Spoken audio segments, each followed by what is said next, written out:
그러나 이 토론을 제가 사전에 봤더니 토론자분들께서 개별적으로 질문이 좀 있는 것 같아요. 질문이 없으시면 마지막에 토론의 기회를 드리고요. 개별적인 질문이 있을 경우에는 발표자의 답변을 최소한 5분 정도 진행을 하겠습니다.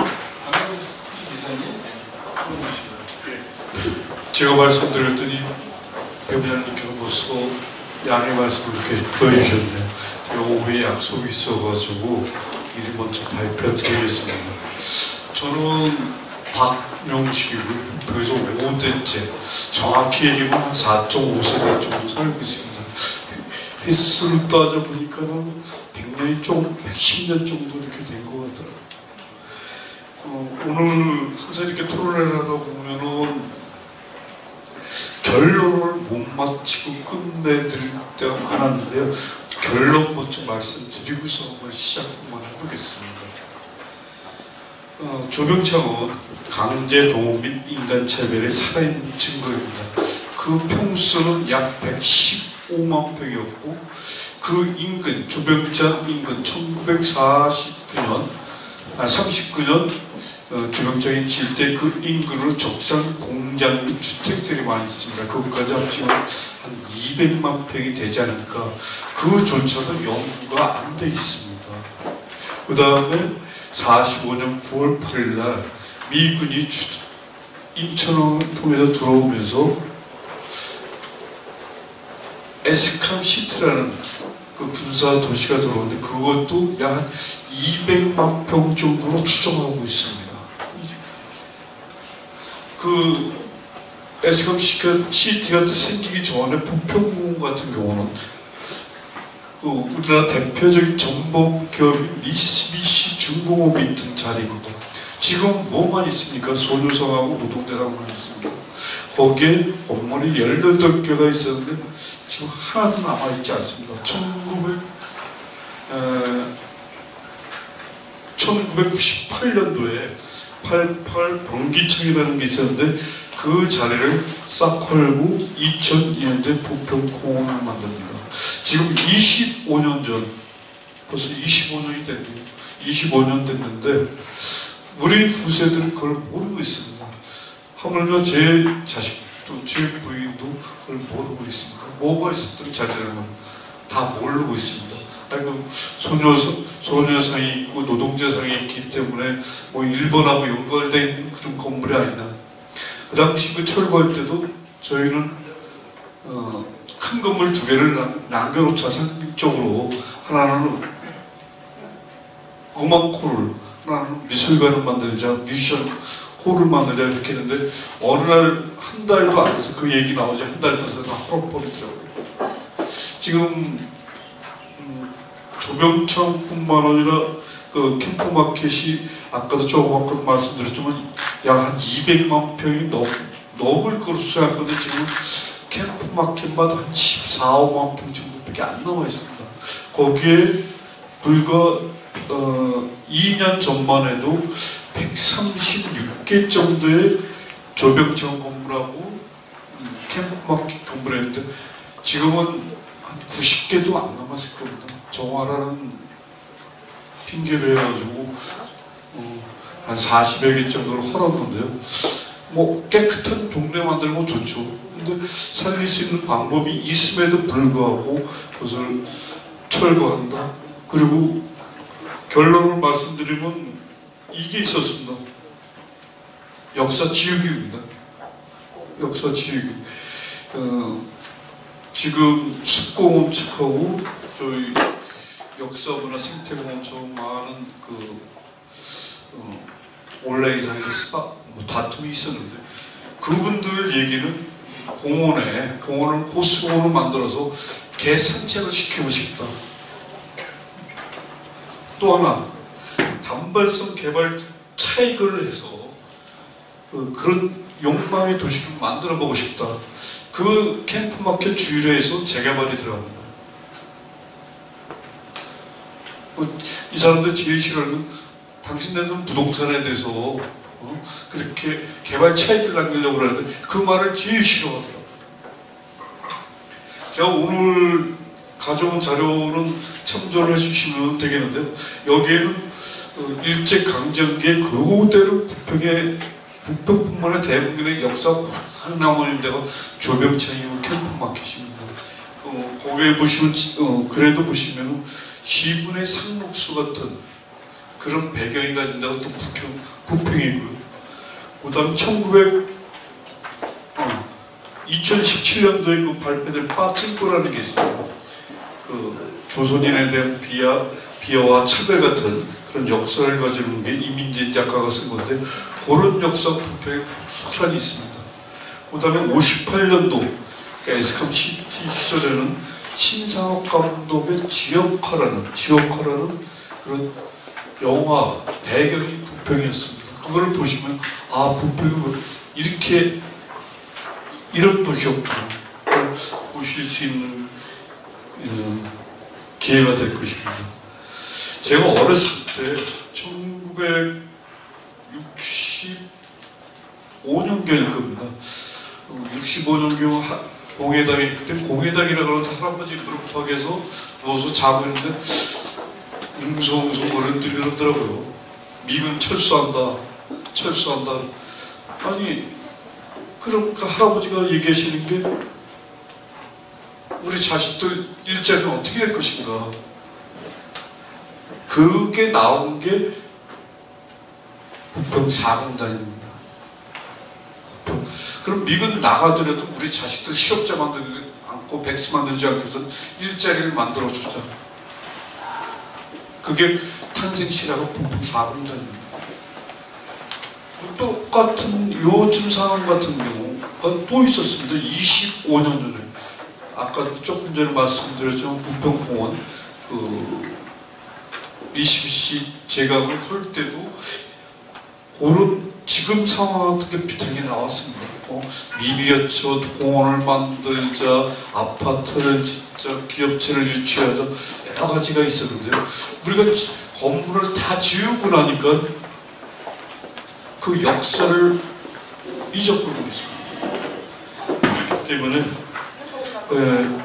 저는 부평의 그 4대 5대를 살면서 꼭 말씀드리고 싶은 것은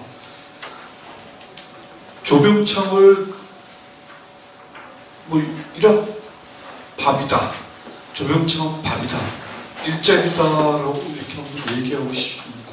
할아버지 세대가 아버지 세대의 백수나 일자리를 만들어주기 위해서 4공단을 만들었듯이 부평, 조병창이나 캠프마켓도 우리가 일자리를 만들 수 있는 문화공원을 만들어보는 게 어떤가. 근데 거기에 따라주는 제도적 뒷받침이 안 되는 것 같더라고요. 시 조례가 어떻게 되어 있는지 모르지만 그 조례 같은 것도 고칠 건 고치고 부평구 조례도 만들 거 만들어서 후세들에게 다시는 이런 불편한 역사가 되풀이하지 않는 차원에서 그런 공원을 만들어 봤으면 하는 그런 바람입니다. 예, 이상입니다.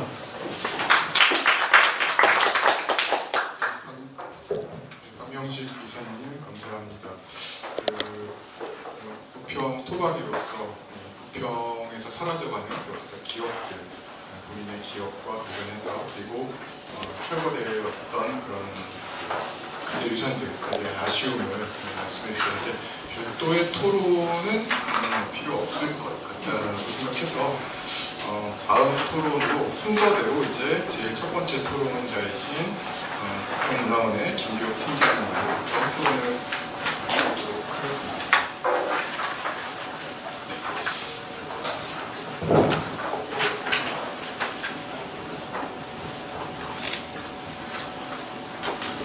네, 안녕하십니까. 부평문화원 김규혁 팀장입니다.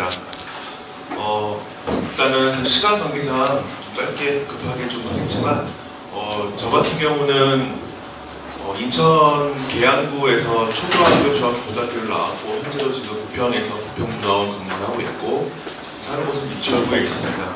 원래 저는 역사 전공은 아니었습니다. 부평문화원에서 사업을 진행하다 부평 지하호를 알게 되었고 2016년도에 이 사업을 진행하게 되면서 부평 상곡동호회에 이런 인공동굴, 땅굴이 있지라는 호기심에 그 당시에는 그런 호기심으로 사업을 시작하게 되었고 조사를 하면서 점차 발전시켜 나가다 보니까 단순한 마을 뒷산에 있는 인공동굴이 아니라 조경창 관련된 지하 굉장임을 이제 확인하는 과정이 되었고요. 그다음에 그런 것들을 이제 문화 사업을 통해서 이제 지역에 있는 시민사회 주민분들과 좀 같이 하는 그런 상황들을 펼쳐나갔습니다.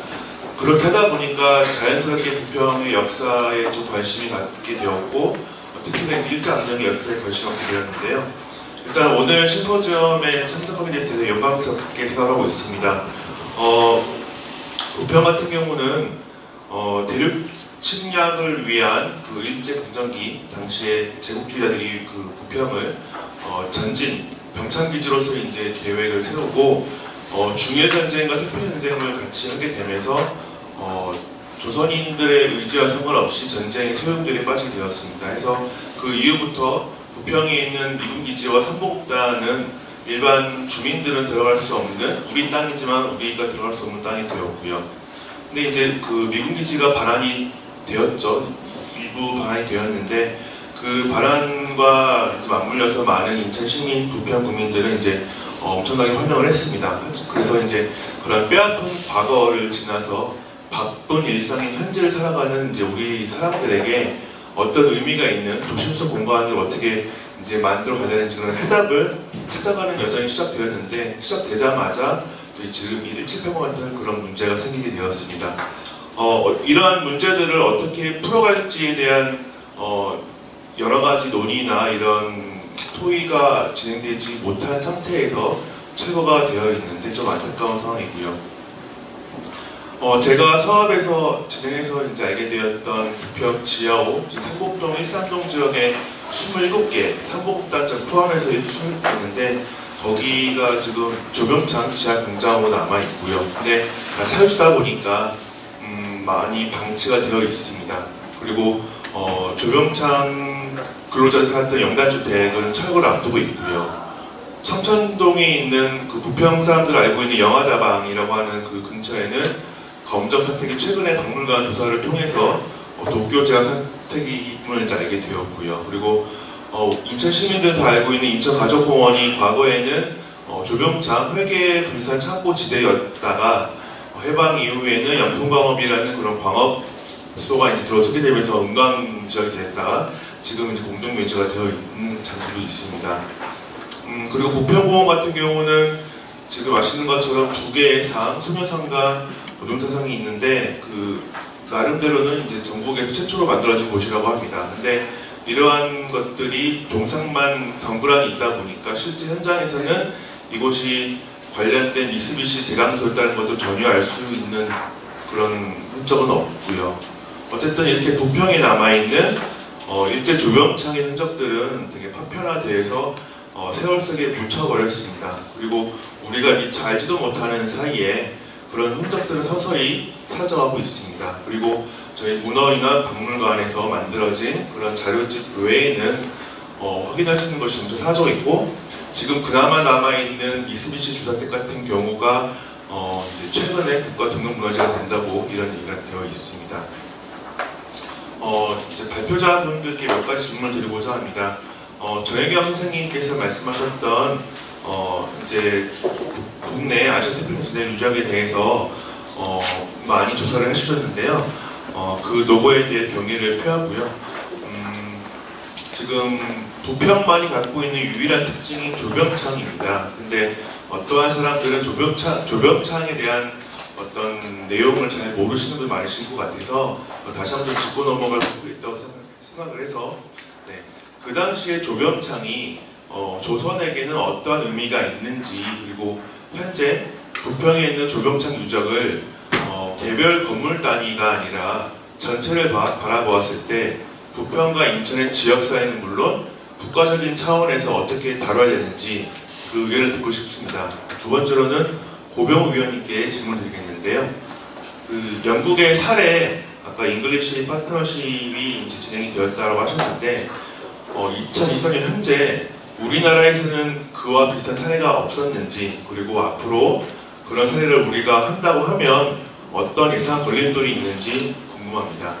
세 번째로는 안창모 교수님께 좀 드리고 싶은데요. 그 근대유산 또는 그런 역사유산으로 사용되는 것이 네거티브 헤리티지에 대한 정당성 평가와 그 보존에 대한 공감대를 만들 수 있을 것이라고 말씀 주셨는데요. 저도 공감을 하고요. 그런데 이제 네거티브 헤리티지라고 인식되기보다 도시 공간 속 안에서 네거티브 공간으로만 인식되는 경향이 많다 보니까 지역사회에서는 그러한 것들이 헤리티지라는 측면보다는 그냥 부정적인 당장 철거돼야 되는 공간이 많이 남는 것 같습니다. 그래서 그런 물리적인 단절과 그런 여러 가지 심리적 단절이 되는 것 같은데요. 이러한 인식을 변화시키기 위해서 여러 가지 스토리텔링이 좀 차별화된 것도 필요하고 인문 역사에 대한 지원이 필요하다고 하시는데요. 혹시 구체적인 사례, 부평 말고 다른 곳이 어디가 있는지 좀 알고 싶습니다. 네, 이상입니다. 짧게 말씀해 주셔서 감사드리고요. 크게 세 분께 질의를 하셨어요. 정혜경 선생님께는 조병창이 당시 조선에서 어떤 의미를 가진 시설인지, 그리고 부평과 인천의 지역사회가 혹은 국가적인 차원에서 이 조병창 유적을 어떻게 다뤄야 할지에 대해서 질문을 던지셨습니다. 정 답변해 주십시오. 예, 김규현 팀장님 감사합니다. 지금 첫 번째 질문은 제가 답변할 게 아니라 조건 선생님 답변하셔야 될 것 같은데요. 왜냐하면 이걸 얼마 전에 논문도 쓰셔가지고요. 그러니까 이제 이 조병창이 무기공장이라는 건 뭐 다 알고 계실 텐데, 이게 대륙병창 기지로서의 역할에서 이제 조병창이 중요한 곳이기 때문에 중국과의 전쟁은 물론 아태전쟁 말기에는 아태전쟁을 위한 봉급의 근거지로서 작동을 했기 때문에 그 점에서 중요하다고 생각을 하고요. 그 다음에 아까 발표에서도 다른 분들 발표에서 나왔지만 조병창은 이제 가해 증거로서 지금 있는 굉장한 그 파급력을 가진 유적이자 또 냉전의 현장으로서 그것의 두 가지 성격을 같이 가지고 있는 유일한 유적이라는 점에서도 의미가 있으니까 저희가 그 점에서 좀 주목하면 좋을 것 같습니다. 그 두 번째 질문의 경우는 지금 이것은 이제 2차 사회가 기본적으로는 어떤 보존이 필요하다, 중요성이 있다 하는 걸 인식하는 것이 더 중요한데, 인식을 해야 출발을 할 수 있는데 아직은 이제 그런 점이 좀 부족하다고 생각이 들어요. 예를 들면 그 조병창 지금 이제 천박농성하는 곳에 가보시면 플래카드가 있는데 거기 보면 조병창 사람 이름이 아닙니다 이런 것도 있어요. 왜냐하면 조병창이라고 병창시로 알고 있는 일반 시민들이 의외로 굉장히 많았습니다. 그것이 현실입니다. 그래서 일단은 어떤 역사성을 좀 공유하는 게 필요할 것 같고요. 그 다음에 아까도 제가 말씀드렸지만 지금 캠프마켓하고 미쓰비시 유적이 있어요. 사택하고 그 다음에 부평공원, 부영공원, 재산보급단 뭐 여러 가지 그런 지역 전체를 하나의 연결되는 그 구조라고 인식을 하시는 것이 필요한데, 인식을 할 수 있도록 문화원이라든가 역사박물관이라든가 쪽에서 많이 좀 노력을 해서 역사성을 공유를 해야 이것의 필요성을 느끼는 거고, 필요성이 느껴진다면 이건 2010만의 문제는 아니고 국가 차원에서 지원을 해야 된다고 봐요. 이제 군산의 경우가 지금 가장 성공한 사례로 보여지는데, 국가 제가 알기로는 200억 이상을 여기다 투입을 해서 이루어진 결과거든요. 10년에 가까운 기간 동안. 그래서 이런 부분에 대한 인식을 저희가 좀 확대할 필요가 있다고 생각을 합니다. 감사합니다. 조병창 씨가 사람 이름으로 알고 계신 것 같은데, 이게 비단 부평만의 문제, 조병창만의 문제는 아닌 거라고 생각합니다. 우리가 사실 부평 이외에도 인천 전역에 이화유산, 근대유산들, 그러니까 특히 1930년대 말에 산업화 시대에 들어가면서 만들어진 산업유산들이 굉장히 많이 남아있고, 이게 또 우리가 모르는 사이에 계속 철거되고 있는 상황이 반복적으로 이루어지고 있거든요. 불과 한 5, 6년 전에 그 애경사라는 건물 철거도 지역사회뿐만 아니라 전국적인 이슈가 한번 되어 있었고, 그래서 이런 근대유산의 철거 이런 문제들을 지역사회가 나서서 좀 알리고 해야 될 텐데, 조병창을 사람으로 알는 사람들이 많다라는 사실조차도 좀 씁쓸한 미소가 나오는 얘기 같습니다. 다음 질인데요, 토론 질인데, 영국의 도시재생 사례를 예시로 말씀해 주셨는데, 이게 2023년 현재 우리나라에서는 이 비슷한 사례가 있는지, 혹은 앞으로 진행한다면 할 것으로 예상이 된다면 걸림돌이 무엇인지라고 여쭤보셨습니다. 우리나라는 그 영국이나 스페인이나 독일처럼 그렇게 거버넌스 형태로 문화적 재생이 추진된 사례는 없고요. 그 약한 상태의 거버넌스가 움직인 거는 제주시에 있는 김용수 도서관입니다. 그 학교 건물을 도서관으로 만들 때 제주도 교육청, 제주시, 지역 주민, 전문가가 함께 논의를 해서 거기서 예산을 편성을 하고 거기서 직접 집행을 하는 그런 이제 구조로 제주시에 있는 김용수 도서관을 만들어서 운영 자체도 방과 후에는 지역 주민들이 지속적으로 운영을 하면서 아주 모범적인 사례를 만들긴 했습니다. 그러나 이제 이것이 좀 더 강한 성격의 파트너십이나 거버넌스로 우리나라에서 진행된 사례는 없습니다.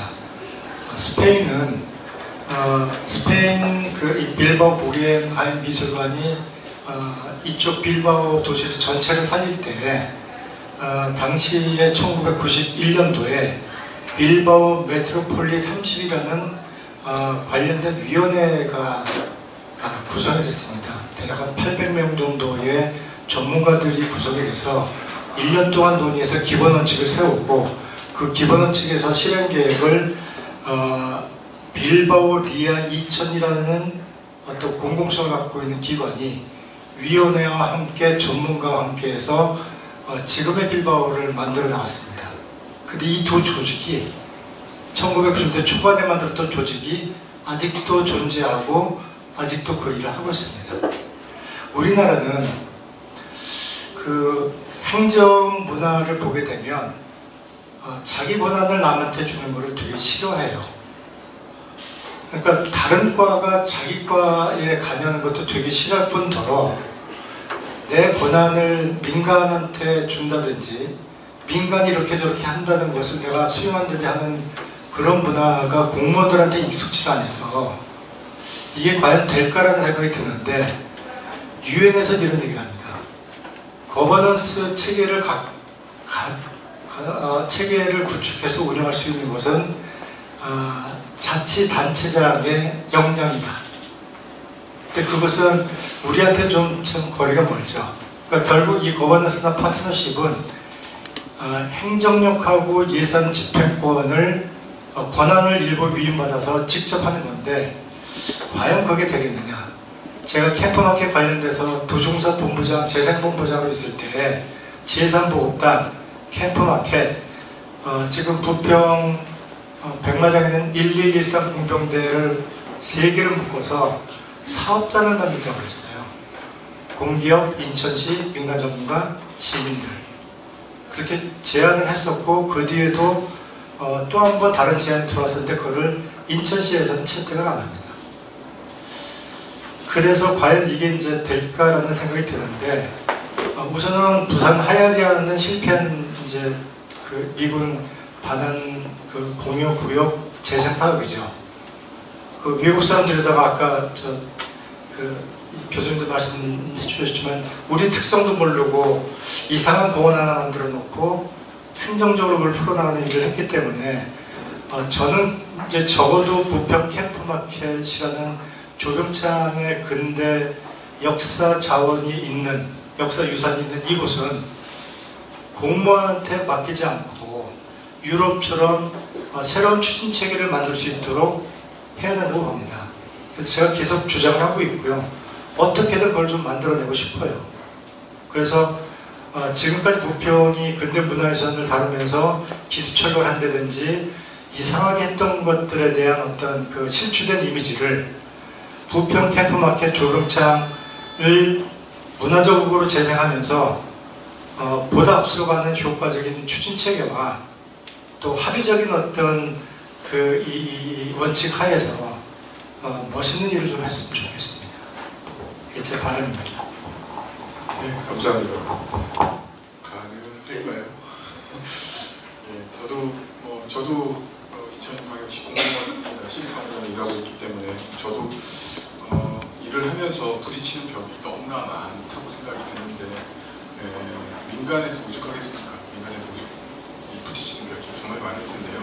어쨌든 그런 상황에서도 지금 이렇게 협의체라든지 시민단체들이 이렇게 힘을 모아서 이런 토론회를까지 끌어내고 또 계속 이렇게 이 조병창 1780 공무형 존치를 위해서 이렇게 노력하는 모습들에 경의를 표합니다.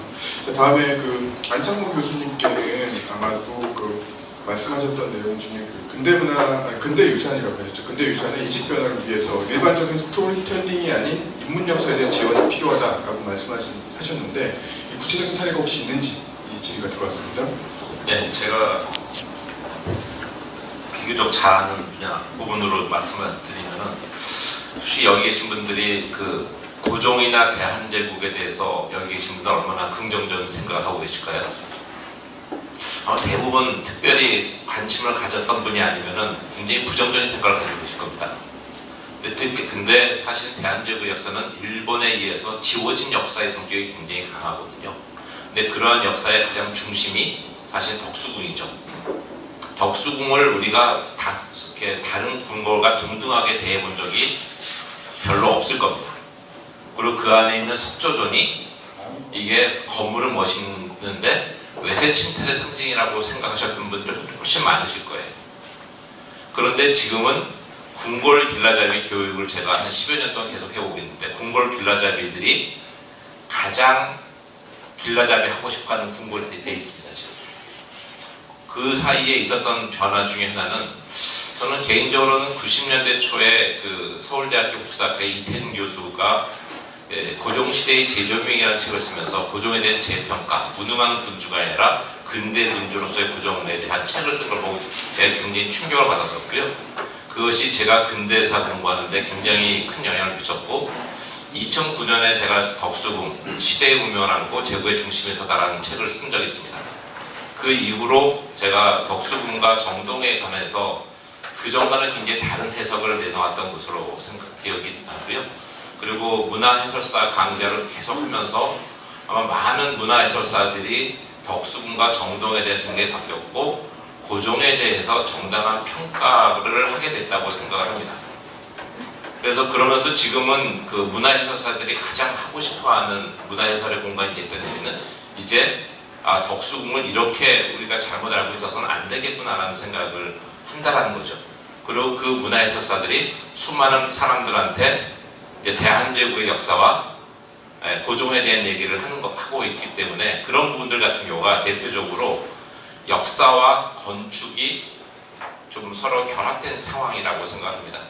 제가 기본적으로 건축 역사를 공부하지만 건축을 양식사로 공부하는 사람이 아니라 얼마나 잘생겼냐라고 공부하는 사람이 아니라 사회적 산물로서의 역사라고 생각하거든요. 그래서 제가 하는 강의의 많은 부분은 도시와 건축으로 읽는 한국 근대사, 우리 근대사 뭐 이런 식의 표현들을 씁니다. 그래서 그런 부분들이 좀 이루어지면은 시간은 굉장히 오래 걸립니다. 오래 걸리지만 충분히 가능할 거라고 생각이 들고요. 제가 한 가지만 더 말씀드리면은 예를 들어서 또 이건 전혀 다른 가지 케이스인데 제가 사진 내려는 없습니다만 지금 휴대폰 다들 가지고 계시니까 양천 배수 펌프장 같은 거를 한번 쳐보시면은 양천 배수 펌프장이 보면은 겉으로 보기에는 큰 창고 건물 같은 겁니다. 근데 그냥 보면은 그 아무 감동이 없을 수 있지만 그 건물이 우리나라에서 마지막으로 남은 그 농업 관련 산업유산이다라고 하면은 하는 생각이 들 거고요. 그리고 거기에 보면 아래에 콘크리트 그 덩어리가 있고 그 위에 목조가 있는데 저 콘크리트 덩어리는 이 마곡이라는 지역이 침수 피해가 상시로 일어나는 지역에서 홍수가 났을 때도 배수 펌프장이 작동하는 구조가 되도록 만들어진 거라고 하면 호기심도 좀 생기죠. 그리고 그 안에 이 옛날 펌프는 다 사라졌지만 그 콘크리트 구조체의 공간 구조가 당시에 충분히 그 당시에 배수 펌프장의 역사와 일제강점기 때의 역사를 드러낼 수 있는 굉장히 독특한 공간 구조를 가지고 있거든요. 그러니까 그런 식으로 스토리를 가지고 스토리를 실제 건물과 비교해 보면 저 건물이 양천 배수 펌프장을 얼핏 봤을 때 굉장히 멋있어서 등록문화재가 된 게 아니거든요.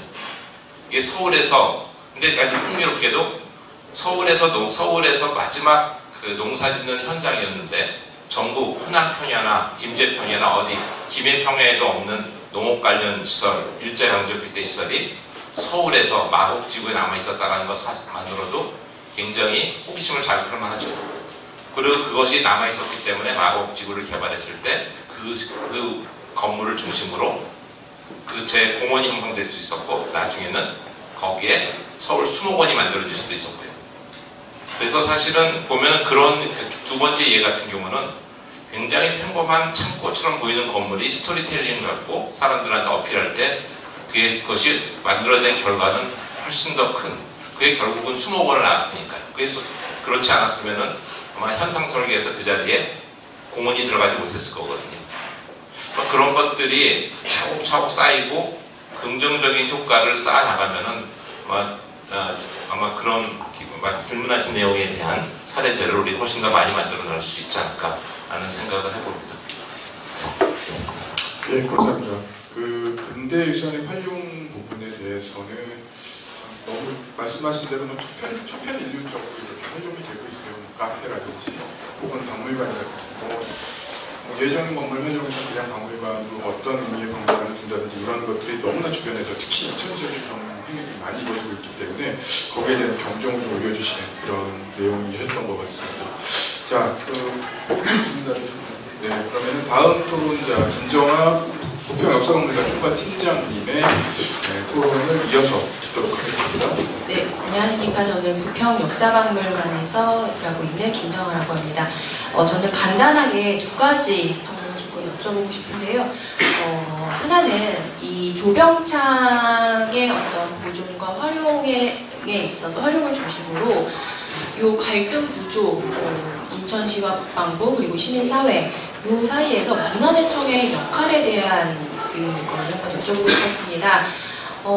저는 이제 아까 오늘 발표를 이제 해주셨던 그 김영희 대표님께서는 문화재청은 충분히 역할을 했다라고 이제 말씀을 해주셨고, 또 안창범 교수님께서는 문화재청이 조금 더 혼을 나야 된다 이렇게 말씀을 해주셔서 약간 좀 상반된 입장을 보여주셨는데, 저는 개인적으로 뭔가 이 문화재청이 조금 소극적으로 움직이고 있는 건 아닌가라는 좀 생각을 합니다. 이 조병창에 관해서는 이제 고병호 선생님께서 발표하셨던 것처럼 2021년 내셔널 트러스트의 올해 지켜야 할 유산으로 선정이 되기도 했고, 역사성 및 보존 가치에 대한 균형은 충분히 이루어졌다고 저는 이제 볼 수 있는데요. 근데 이제 문화재청 역시도 이렇게 조병창 건물의 보존 가치를 인정하고 이제 병원 건물에 대한 보존을 권고하는 공식 문서를 발송했지만, 이 가운데서 뭔가 적극적인 개입이 이루어지지 않는 어떤 방관자적 태도를 취하고 있다는 느낌을 조금 지울 수는 없습니다. 그 문화재법 제53조 제1항에 따르면 문화재청장은 등록문화재의 등록을 문화재 소유자, 관리자 또는 해당 문화재의 소재지를 관할하는 지방자치단체장의 어떤 등록에 대한 신청 없이도 직권으로 할 수 있는 조항이 있습니다.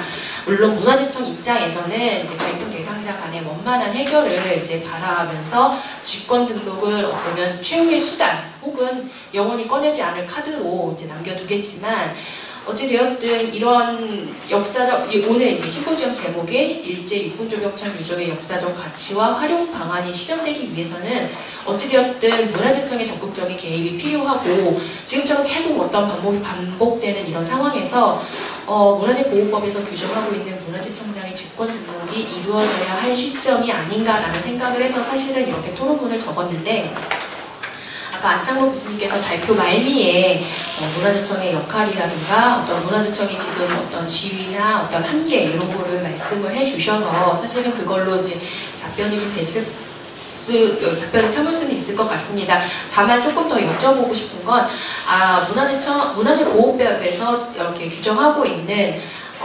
직권 등록에 대한 조항이 실제로 작동한 예가 있는지, 이게 정말로 어떠한 그냥 형식적인 것인지, 약간 아니면 정말로 실제로 철거의 위기에서 구해내는 어떤 사례가 있었는지에 대해서 혹시 경험하신 것이 있으시면 조금 부탁을 좀 드리겠고요. 두 번째는 이 근대문화 유산을 바라보는 이제 시민들의 역사 인식에 대해서도 이제 조금 생각해볼 문제라고 생각을 합니다. 이제 한국과 중국, 우리나라를 비롯해서 중국, 일본은 이제 근대라는 시공간 속에서 서로 밀접한 관련성을 가지고 역사를 만들어 왔는데 물론 일본이 주도권을 갖고 있었고 그리고 일제 침탈로 인해서 한국을 비롯해 중국, 아시아 여러 나라가 상흔으로 뒤덮인 역사의 아픔의 역사를 보냈습니다. 그래서 그런지 이제 근대 문화유산을 둘러싸고 지금까지 우리나라에서는 이제 일제강점기 지어진 근대 건축물을 침략의 잔존물로 인식해서 이제 모두 다 없애버려야 한다라는 어떤 민족주의론과 과거의 실수를 반복하지 않기 위해서 교훈으로 남겨야 한다는 역사주의론이 팽팽하게 맞섰습니다. 그래서 2000년대 이후부터는 어떠한 역사적 가치를 인정하면서 이를 활용해서 이제 지역 정체성 확립을 주장하는 문화소비론이 등장하기도 했는데요. 아까 이제 정혜경 선생님께서 말씀하셨듯이 이런 아시아 태평양 전쟁 유적을 활용하기 위해서는 이런 유적이 시민의 생각과 일상에서 얼마나 중요한지를 공감하는 공감대 형성이 중요하다고 이제 말씀을 하셨는데 아직까지도 조병창 건물, 조병창뿐만이 아니라 부평에는 뭐 미쓰비시라든가 다른 근대 건축물들이 많이 있거든요. 이것을 바라보는 인식은 민족주의론의 입장이 우세한 것으로 보입니다. 그래서 우리나라와 이제 유사한 근대의 시간을 걸어온 다른 아시아 국가에서는 어떤 시선으로 이 시기 문화유산을 바라보고 있는지 그리고 근대 문화유산을 어떤 문화 인프라로 보는 전향적인 인식 변화를 위해서 어떤 노력이 요구되는지에 대해서도 한번 의견을 여쭙고 싶습니다.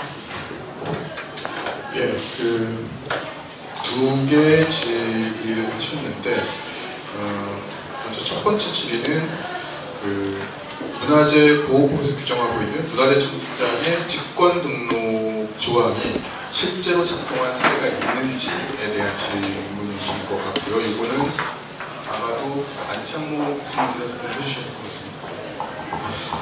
먼저 문화재청이 소극적으로 대응한다는 부분은 아까 제 말씀에서 이제 짐작하셨듯이 저는 그렇게 생각하고요. 안 그렇게 생각하시는 분도 있을지 모르겠습니다만 그런데 우리가 여기서 한 가지 시민들은 물론이고 전문가들도 좀 착각을 하는 경우가 종종 있는데요.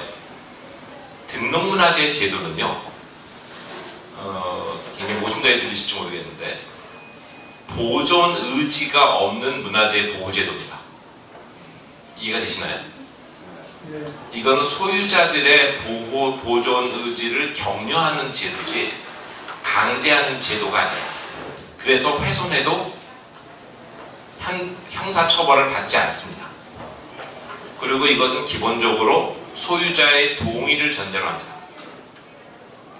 그러니까 이렇게 제도가 이렇게 안착될 것 같지 않으니까 약간의 인센티브를 줘서 세금을 감면하는 제도를 하거나 유보하는 제도를 하고 있죠. 그런데 바로 그런 문제 때문에 초기에 제가 연도는 기억이 안 나는데 초기에 한 300~400개 정도 됐을 때 통계를 내본 적이 있는데 등록문화재 중에 약 70% 정도가 공공기관 소유 것이었었어요. 개인이 잘 안 한다는 얘기입니다. 그리고 공공기관은 어차피 개인의 사적 이익을 할 이유가 없기 때문에 웬만하면 다 그냥 동의를 해서 그냥 했었어요. 근데 그게 이제 잘 안 되는 시점이 되니까 저 제도를 바꿔서 강제할 수 있게 했는데 사실은 제가 직권 등록한 사례를 좀 기억하고 있는 것은 없는데 대부분 직권 등록할 수 있는 것들은 아마 공공기관에서 크게 반대가 없는 부분이었을 거라고 보시면 될 겁니다. 근데 어떤 건 알지 못하겠는데 가장 핫 이슈가 됐던 게 최근에 청주시청사 케이스입니다. 청주시청사 구청사는 그 이전 시장이 보존하겠다고 했고 보존을 전제로 국제설계공사에서 당선안이 나왔고 당선안이 설리를 마쳤는데 신임 시장이 그것을 철거해버렸어요. 근데 거기에서 그거야말로 그 전에 문화재청이 수차례 보존 공고를 했습니다. 근데 보존하는 경우는 그때의 경험으로 보면은 그 보존은 대부분 문화재 위원들의 의견을 모아서 전해줄 때는 보존 의지가 가요. 근데 행정적으로 절차를 집행해야 될 때는 그 권한을 행사 안 하는 겁니다. 그래서 결국은 직권 등록을 안 해서 결국은 철거되는 상황이 됐어요. 그리고 그런 위험에 있는 것들은 지금 원주에도 지금 아카데미 극장이라는 게 비슷한 상황에 처해 있는데 제가 보기에는 문화재청이 그걸 직권 등록한다고 하면은 아마 획기적인 사건이 될 거라고 생각합니다. 그 획기적인 일이 일어날지는 지켜봐 주시기 바랍니다. 근데 어쨌든 대부분 그게 쉽지는 않고요. 그래서 진짜 보존 의지가 있으면 등록문화재가 아니라 문화재 자료라든지 기타 지정문화재의 아주 하위 등급으로 하는 방안. 근데 그렇게 되면 어떤 문제가 있냐면 도시에 있기 때문에 지정문화재를 겁을 내는 것은 주변의 민원을 감당할 자신이 없는 거예요. 그렇기 때문에 이것을 근대와 고건축으로 나누는 것이 아니라 도시문화재와 비도시문화재로 나눈다. 예를 들어서 도시문화재에는 보호 규정을 보호 범위에 대한 규정을 바꿔서 등록문화재가 등록문화재가 그나마 되는 이유는 그 등록이 되던 옆 건물에 하등의 재생산의 피해를 안 주거든요. 근데 기본적으로 도시라는 것은 고밀도를 전제로 존재하는 땅이기 때문에 사실은 도시에 존재하는 지정문화재의 등급에 따라서 사정은 다르겠지만 사실은 일정한 정도로 보호 범위라는 등등에 대해서 아주 전향적인 계획을 수립하는 것이 오히려 장기적으로 좋은 효과가 있을 것 같다는 생각이 듭니다. 예, 그 문화재의 그 분류겠죠. 분류까지 좀 다시 생각해 보아야 될 시점에 이르지 않았나라는 생각을 되게 해주는 좀 그런 내용이셨고요. 이 김정환 팀장의 두 번째 질의는 그 우리와 유사한 근대의 이제 근대 유산들, 이 민족주의론과 역사주의론이 이제 팽팽하게 맞서고 있는 가운데서 이제 남겨진 이런 근대 유산들을 다른 아시아 국가에서는 어떤 시선으로 바라보고 있는지, 혹은 문화 인프라로 보는 전향적인 의식 변화를 위해 어떠한 노력이 요구되어야 하는지에 대한 질의를 해주셨는데, 요거는 정혜경 선생님께서 답변을 해주시죠. 네, 감사합니다. 특히 이제 제가 요새 좀 관심 갖고 공부하는 쪽에 질문을 해주셔서 더 다행스럽게 생각을 합니다. 그 아까도 말씀드렸지만 요새 일본에서는 건축사 하는 분들하고 또 인류와 또 문화 관련 전공자들이 그 건축사를 전공하시는 니시자와 히데아키 선생님의 그 영향을 받아서 신인지 건축사라고 하는 분에서 조금 연구 성과를 지금 내고 있는 걸로 알고 있습니다. 니시자 선생님은 뭐 2008년부터 책을 내셨고, 그런데 거기에 따르면 이제 이 신인지 건축사라는 거는 일본이 자행한 식민 지배와 침략이 제국 영역에 있는 건물들에 어떤 영향을 미쳤는가를 중요하게 생각하고, 그 다음에 건물을 볼 때 반드시 식민 지배와 침략을 토대로 해서 건물 인식을 한다. 그래서 이제 이걸 토대로 해서 보존이나 활용에 대한 실태도 파악을 한다. 이런 쪽으로 중점을 두고 있는데요. 이번에 낸 책 중에서 다른 지역, 대만, 중국, 그 다음에 중서부 태평양, 사할린, 한국에 대한 실태를 각각 굉장히 치밀하게 분석을 했어요. 예를 들면 뭐 병원 건물만 따로 한다든지 조선 총독부 건물만 따로 한다든지 이런 식으로요. 근데 거기 보면 대만의 경우에는 이제 대만이 정권을 잡는다. 그러니까 장정부가 아니라 대만, 그러니까 대륙에서 온 사람들이 아니라 대만이 정권을 잡은 다음부터 이제 보존에 들어갔고요. 그 다음 중국도 한 1970년대부터 이제 보존에 들어갔는데, 두 지역 다 문화 창작 사업이라는 법을 만들어서, 보존하는 법을 만들어서 해서, 대만의 경우에는 어째 핫플레이스를 만들어서 이제 사용을 하고 있고요. 중서부 태평양하고 이 사할린의 경우에는 그냥 방치했어요. 방치했는데, 방치해가지고 우리처럼 철거한다거나 이런 게 아니라 방치했기 때문에 건물로 활용을 지금 하고 있습니다. 그런데 그럼 이들이 왜 이런 부분에서 어떻게 이렇게 이제 기존의 입장을 바꾼다든지 아니면 그냥 사용을 하는가 할 때 일단 두 가지인데요. 이유가 하나는 매우 튼튼하고 실용적이다. 그런데 부실 이유가 없다. 이게 하나고요. 또 다른 하나는 주로 이제 그 대만의 청년들이 항상 하는 이야기인데, 이건 우리의 역사다. 우리가 그 식민지를 일본에만 받은 게 아니라 그 전에 또 다른 나라에도 있었잖아요. 중국에도 있었는데 결국 우리가 거쳐온 역사고 우리의 역사이기 때문에 우리가 거부하는 것이 아니라 우리 그것으로 받아들여야 한다라는 인식이 상당히 강하다고 해요. 그래서 젊은이들 사이에 강하기 때문에 지금 보존이라고 하는 것이 모든 나라, 한국을 제외한 모든 나라의 특징이고요. 한국의 경우에는 이제 거기 지금 지자가 선생님 팀에서 분석한 거에 의하면 이제 조선 충동 건물처럼 철거를 한다든지 아니면 카페나 이런 식으로만 사용한다든지 이런 실태를 보여주고 있습니다. 그래서 지금 실태는 그렇고요. 그다음에 이걸 이제 문화 인프라로 보는 전향적인 의식 변화를 위한 어떤 노력이 요구되는지는 제가 앞으로 좀 공부를 해서 해야 되지 않을까 싶습니다. 죄송합니다. 네, 감사합니다. 사실 제가 김정환 선생님 토론을 15분까지 끌어야겠다라고 생각을 했는데 지금 12분이에요. 그냥 3분 정도 시간이 남았는데 지금 고병욱 선생님께서 지금 첫 번째 질이죠. 이 조경창 건물을 둘러싼 갈등 속에서 문화재청의 역할이 왜 소극적이었나에 대한 추가 답변을 요청을 하셨습니다. 그래서 잠시 한번 들어보고 시간이 조금 더 남는다면 아까 김영애 선생님께서 발표에서 문화재청이 본인이 판단하실 때 최선을 다했다라고 생각을 하셨다고 하는데 그에 대한 전에도 그러니까 지금 종합토론 사회자의 역할 중에 하나가 이 싸움을 붙여야 되는 그래서 이 재미를 좀 추구해야 되는 부분도 있어서 여기서 약간 상반되는 의견이 나와서 시간이 조금 지체되더라도 그 의견을 좀 다 들어보도록 하겠습니다. 네, 고영수 팀.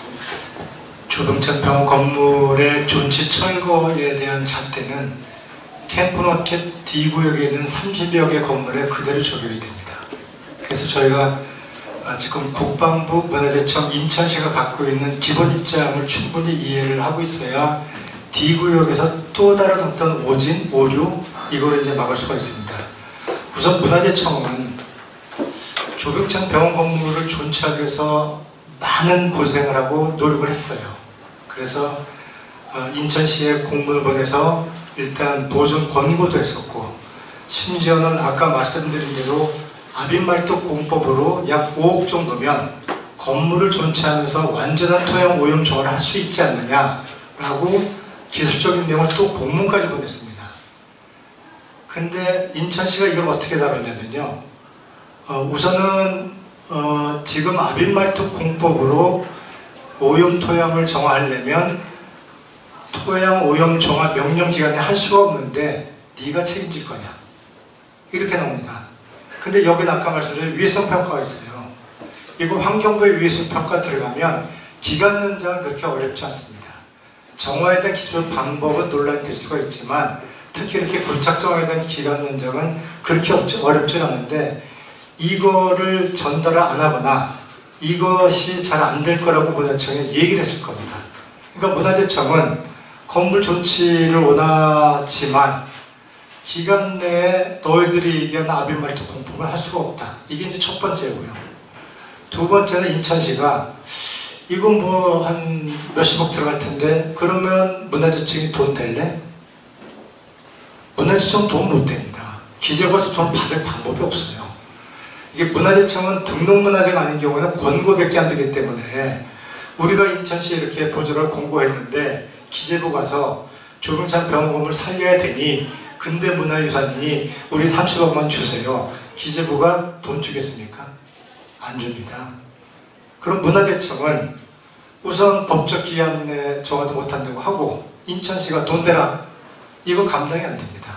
그래서 최종적으로 문화재청은 오염된 부분만 철거하고 나머지는 최대한 보존을 해달라고 요청한 게 마지막입니다. 국방부는 법상에 이렇게 표기가 되어 있어요.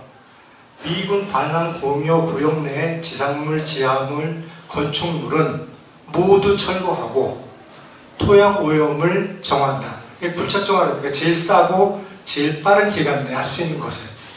그러면 결국은 이제 이게 인천뿐만이 아니고 이 지방정부가 미군 반환 공여 내 건물을 활용하고 싶으면 사업 시행자로서 국방부에 요청을 하고 거기에 따른 예산과 행정적 절차를 이행을 할 수밖에 없는 거죠. 근데 인천시 그게 귀찮은 거예요.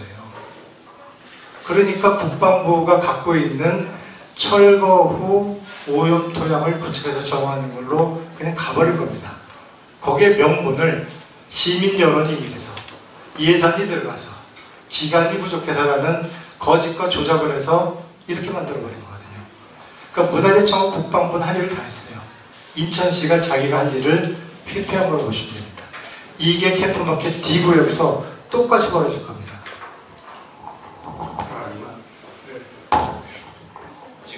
굉장히 설명을 잘 해주셨는데 사실 그 부분에서도 조금 이제 문화재청의 일하는 구조를 보면은 여전히 아쉬운 점이 남는 거죠. 왜냐면은 사실 문화재청이 좀 더 적극적으로 나섰으면은 아마 그 다른 방법도 있었을 가능성도 있다고 생각합니다. 예를 들어서 문화재 가지정이라는 제도를 통해서 이게 사실은 그 가지정 제도를 통해서 가지정 딱 절차를 한번 밟잖아요. 시작하면 굉장히 긴장합니다. 그렇고 그럼 6개월의 시간을 벌 수가 있어요. 그럼 그때 공론화가 가능해요. 그러면 그때 예를 들어서 아까 국방부가 법을 들이대고 있을 때 그 법의 한 개 문제가를 전면에 드러내고 그것을 개정하는 움직임으로 하는 움직임이 생길 수도 있는 거죠. 문화재청은 아까 말씀드린 것처럼 저도 문화재위원 하면서 보면은 문화재청은 참 안 되기도 했어요. 요금 무지하게 많이 먹는데 돈도 없거든요, 진짜. 힘도 없고요. 그 차관청이기 때문에 국무회의에 들어가지도 못해요. 고위직은 문화부에서 이렇게 파견된 사람 조금 받아야 되는 그런 게 있거든요. 그럼에도 그런 구조적 문제 때문에 발언을 제대로 못하는 게 틀림없이 있어요. 있지만 그럼에도 불구하고 해야 되는 부분에서 좀 적시에 했어야 되는 행위는 있는 거죠. 특히 캠프마켓 같은 경우에 수많은 그 과정들을 보면은 진짜 크게 욕먹지 않은 행정적으로 할 수 있는 일은 다 했어요. 마지막 결정적인 거 하나 빼놓고. 좀 그게 문제였다고 생각을 하는 거예요. 그리고 결국은 저도 그 말씀에 이게 국방부도 할 만큼 했거든요. 근데 저기를 했어야 되는 거죠.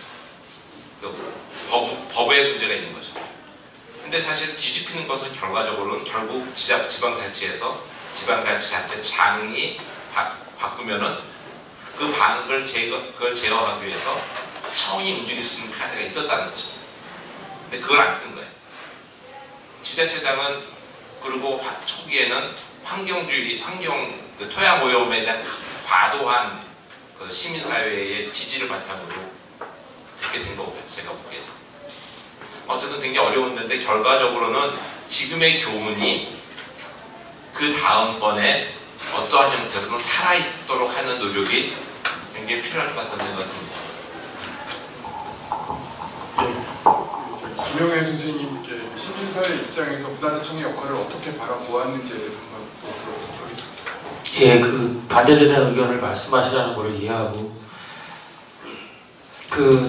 저희가 소통간담회라고 이제 인천시와 철거를 주장하는 측과 반대되는 측과 부평구가 사자 간담회를 했을 때 저희가 기술적으로 법적으로 1780을 철거하지 않고 정화 가능하다라는 것을 증명했다고 저희는 자부하고 있는데 그렇게 몰리다 보니까 인천시에서 감정을 드러내갖고 흥분해서 한 얘기는 그겁니다. 위에서 평가 우리 하기 싫어. 우리가 안 하면 안 하는 거 아니야. 왜 이렇게 말을 많이 하는 겁니까? 솔직히 회의 중에 한 얘기예요. 그래서 지금 현행법에 의하면은 1780호는 국방부가 철거하고 정화를 해야 되는데 철거하지 않으려면 인천시가 사업주체가 돼서 추진해야 돼요. 그러려면 인천시가 위에서 평가를 환경부에 요구를 해야 되는데 인천시가 이거 건물의 가치가 없다고 그 환경부에 제출하게 되면 공통의 가치가 없다고 제출하면 당연히 흘릴 거 아닙니까? 그래서 결론적으로는 문화재청도 중요하고 다 중요하지만 아까 제가 말씀드렸지만 건물주는 인천시예요. 건물주가 하기 싫어. 그러면 저는 안 되는 거라고 생각해요. 그래서 문화재청의 역할과 그리고 저희가 주요 타겟을 삼아서 해야 될 지점과는 좀 구분을 해야지 여기서 이렇게 여차저차 혼선이 일어나면 우리가 탁구공이 돼버립니다. 그리고 저는 이제 이거를 집행하는 사람으로서 말씀드리면 정확히 타겟은 분명하게 좀 정리가 돼야 된다라고 말씀드리겠습니다. 예, 알겠습니다. 타켓은 인천시이고. 자, 시간이 조금 지나서요. 바로 진행하겠습니다. 다음 토론은 김정헌 교수님께서 토론을 해주시겠습니다. 제 토론에 앞서서 김정헌 선생님 질문에 대해서 제 경험을 조금 말씀드리면 실제로 이제 문화청에서 직권에서 가등록한 사례가 있습니다. 서울시에서 오세훈 시장이 태평호를 촬영할 때 사적 가지점을 해서 이제 더 이상 진행을 하지 못한 케이스가 있어서 지금 서울시청이 본관이 완전히 철거될 위험에 철거 도중이었습니다.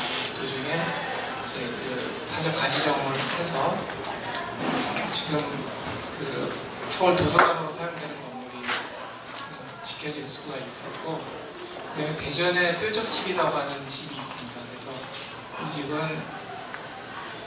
원래 이제 대전에서 계속 문화재를 등록을 하려고 권유했었는데 그동안 응하지 않다가 갑자기 이제 등록문화재 신청을 했어요, 서울시가. 그래서 근데 이제 알아왔더니 그 취지는 재건축하는데 알박기 형식으로 해서 재건축 조합에 그 건물을 좀 비싸게 팔려고 문화재로 해놓고 그다음에 그런 딜을 하려고 한 거라서 문화청에서 그걸 가지점을 해서 진행을 했습니다. 그럼에도 불구하고 소유주는 그 건물 뭐 명확하지 모르지만 명확한 건 아니지만 소유주는 어쨌든 그 건물이 불이 났어요. 불이 나가지고 다시 문화재적인 가치가 다 잃어버리게 된 거죠. 그럼에도 불구하고 이제 청와에서는 이전해가지고 다시 공연을 해서 어쨌든 간에 제대로 되지는 않았지만 보존하려는 노력을 진행을 했습니다. 이런 것을 보면 이제 안정복 교수님 말씀하신 것처럼 좀 더 이제 명확한 의지를 갖고 있으면 보존할 수 있는 가능성 여러 가지 방안이 있다라고 생각이 됩니다.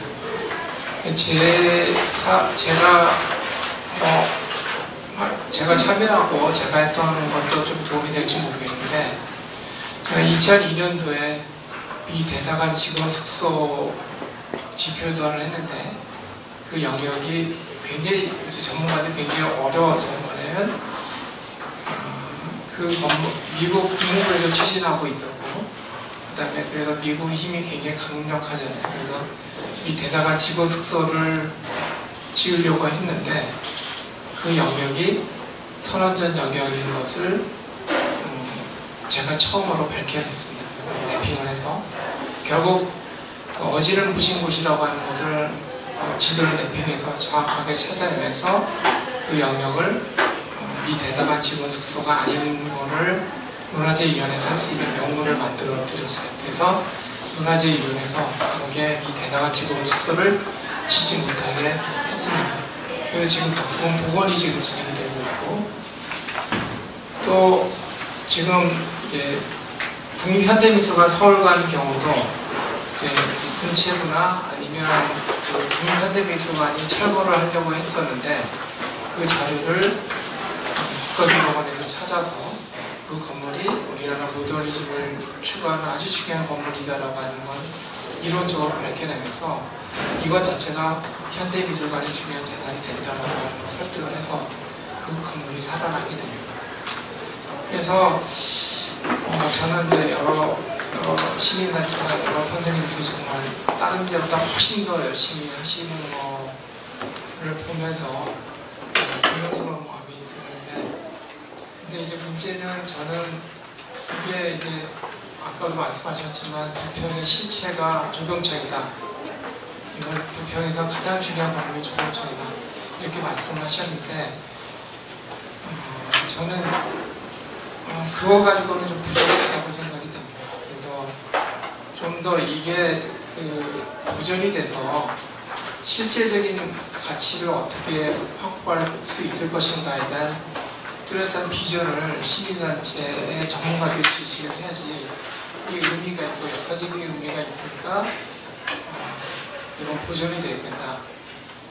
그거 가지고는 저는 굉장히 다원화되고 시민도 굉장히 이해관계가 굉장히 복잡한 이런 형상에서 이건 한쪽은 뭐 도덕적으로 명분이 있고 가치가 있는 행동이고 한쪽은 도덕적으로 정말 비도덕적으로 개발적으로 이런 논의를 풀어가기에는 인생에서 너무나 다원화되고 너무 복합적이기 때문에 그렇게 해서 설득하기가 상당히 어렵다는 생각이 듭니다. 그래서 저는 오늘 제가 금방 썼지만 정홍 교수님은 사실 우리 건축계가 갖고 있는 굉장히 큰 자산이고 이론과 실천을 해오신 분들, 그래서 그동안의 경험을 통해서 혹시 이 부평이는 조병창의 실질적인 가치, 활용에 대한 어떤 비전을 갖고 계신지, 오늘 발표는 굉장히 포괄적이고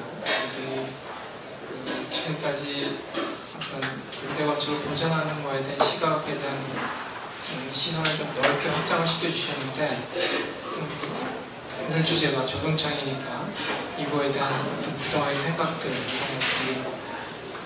갖고 계신 것이 있으신 건지 좀 여쭤보고 싶고요. 그 다음에 또 하나는 저는 이 발표문을 받아보면서 깜짝 놀랐는데, 김영국 선생님이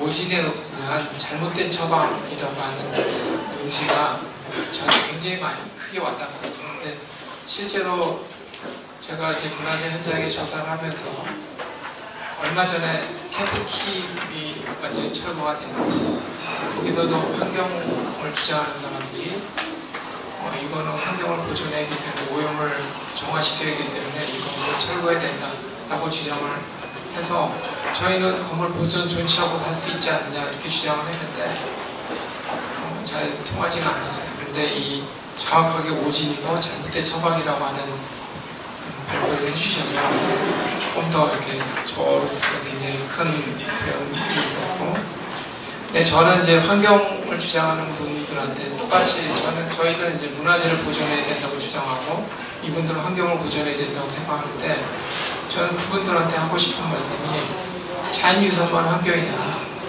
인간이 만들어 놓은 이 인간의 지적인 어떤 유산이 이 문화재가 아주 중요한 환경이고, 저는 이제 사실은 이 문화재도 공원처럼 생각해야 된다고 생각하거든요. 그래서 문화재가 있으면 주변을 공원으로 치고해서 동계류가 용적률에 완화 규정을 적용해서 공원처럼 치고가, 왜냐하면 이 자연환경도 공원도 좋지만 이 인간이 가진 이 지혜와 어떤 지적인 힘을 통해서 만들어 놓은 게 건축인데, 아름다운 그 중에 선택된 게 문화재잖아요. 그래서 이게 옆에 있으면 개발이 안 되면 그게 똑같이 공원 역할을 할 텐데, 그래서 이 환경이라고 하는 것을 너무 지나치게 자연환경만 만드는 것도 좀 한계가 있다고 생각이 들어서, 이 문화재, 그러니까 부평에 있는 조병창에 대한 어떤 자연환경에 못지않은 인류문화환경, 인문환경 이런 차원으로 접근하면 좀 더 보존해야 되는 의미가 좀 더 명확하게 있지 않을까 이렇게 생각이 들고, 그 다음에 한마디 하고 싶은 거는,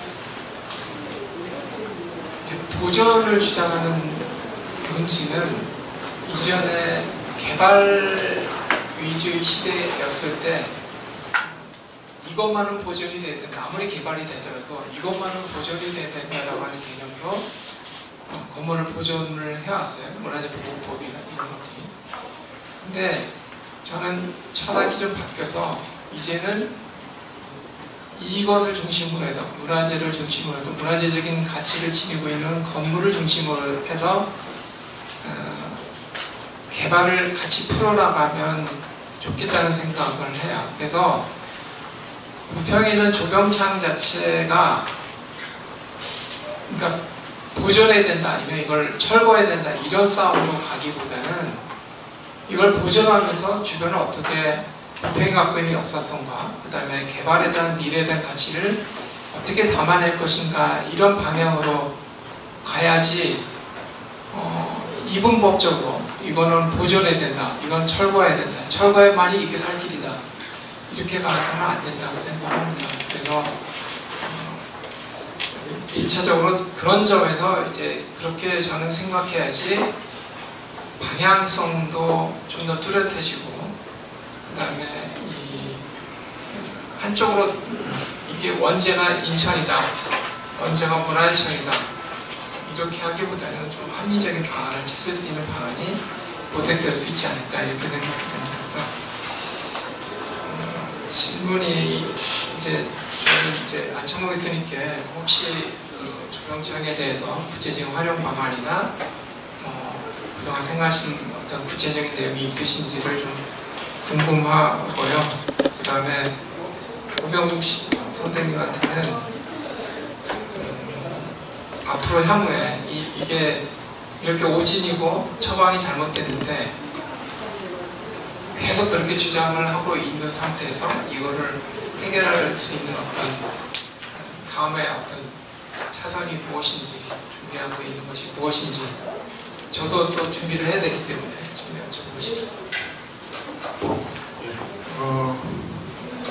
잘 들었습니다. 먼저 안창호 교수님께 드렸던 질문이 이제 부평 조병청 활용에 대한 구체적인 방안이 혹시 생각하고 계신 것이 있는지에 대한 질문이거든요. 질문하신 분도 답을 알고 계실 것 같다고 생각합니다. 구체적인 방안이 있으면 이게 조병청 문제가 지금까지 왔겠습니까? 이게 어려우니까, 마땅치 않으니까 지금 이 상황이 왔겠죠. 그런데도 불구하고 사실은 이 문제가 중요한 것은 이 조병청에서의 경험이 지금 고 선생님이 말씀하셨던 것처럼 그 나머지 D구역 더 나가서는 다른 시도의 문제까지 확산되는 그대로 한번 무너지면 전선이 무너지는 상황으로 가지 않는 교훈과 그 뭔가를 건지는 부분이 필요하다라고 생각합니다. 그래서 이번에서의 사실은 100% 실패한 건 아니죠. 왜냐면은 오늘 그 얘기까지 안 나오던데 제가 가장 최근에 잡음했던 내용 중에서는 국방부에서도 이것을 완전 철거한다는 방침은 아닌 것으로 알고 있습니다. 오염되지 않은 부분은 일부 남길 거고요. 그다음에 오염돼서 불가피하게 철거한 부분에서도 보존 가치가 있다고 하는 격체는 이게 잘 해체해서 상하지 않도록 해체해서 그것을 옮겨놨다가 다시 이렇게 원위치에다가 재현하는 그런 방법. 그러니까 그것을 철거 안 한 것보다는 못하지만 그래도 최선을 다하려는 제스처는 취하고 있어요. 그런데 그때 자문위원들이 내놨던 제안이 생각보다 돈이 많이 드니까 꼭 그렇게 해야 됩니까? 라고 하는 얘기까지는 들었는데 최종은 어떻게 할지 모르겠습니다. 어쨌든 국방부도 완전히 다 밀어버리는 쪽까지는 안 가는 걸로 입장을 정리한 것으로 알고 있습니다. 그게 이제 그나마 최소한의 건진 거라고 할 수 있고요. 근데 그 과정에서 이제 네 번째 발표하신 선생님께서도 이야기하셨지만 각 단계별로 우리가 할 수 있었던 일이 있었던 게 있죠. 그 부분에 대해서 우리가 액션이 좀 들어가야 되는 부분이 있다고 생각합니다. 청은 청대로 했어야 될 일을 할 수 있게끔. 근데 그런 것들 국방부도 마찬가지고 법 개정을 할지 뭐가 될지 모르겠습니다만 그 다음에 직권 권한을 최대한 사용할 수 있는 것에 가장 중요한 것은 결국 시민들이 이 역사유산에 대해서 어느 정도로 광범위하게 지지하는 데 문제가 있는 거죠.